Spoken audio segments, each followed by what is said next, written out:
So what happens in the case of a pain management practitioner that is certainly meeting the minimum standards and the generally accepted practices, when a patient pretty much goes off the roadmap and goes rogue and does something that the practitioner didn't know about. Let's use the instance of fentanyl from the street and a person ends up dead. Do people point the fingers back at the pain management practitioner?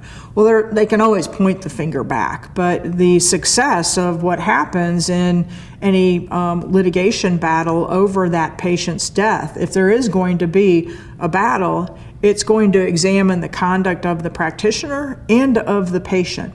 And if that practitioner was taking reasonable steps to prevent abuse and diversion by performing the testing, by doing the education on not using other medications, by showing in the paperwork that the practitioner treated this person as an individual and really examined their risks appropriately and had a plan that made sense for them, it's going to be a lot harder for them to successfully blame the practitioner.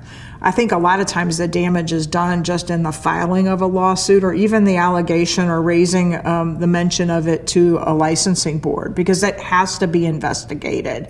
But people should be able to take solace in the fact that they've made these good faith efforts to do these things and realize that nobody can really control what a patient does when they walk out of the practice, but they can control what is put into their hands, when it is put into their hands, and why. And they can write that down and monitor that. And they should take comfort in that. I think that's really one of the best ways to have a good outcome in that situation, because people will continue to go to the street and do things that aren't very smart.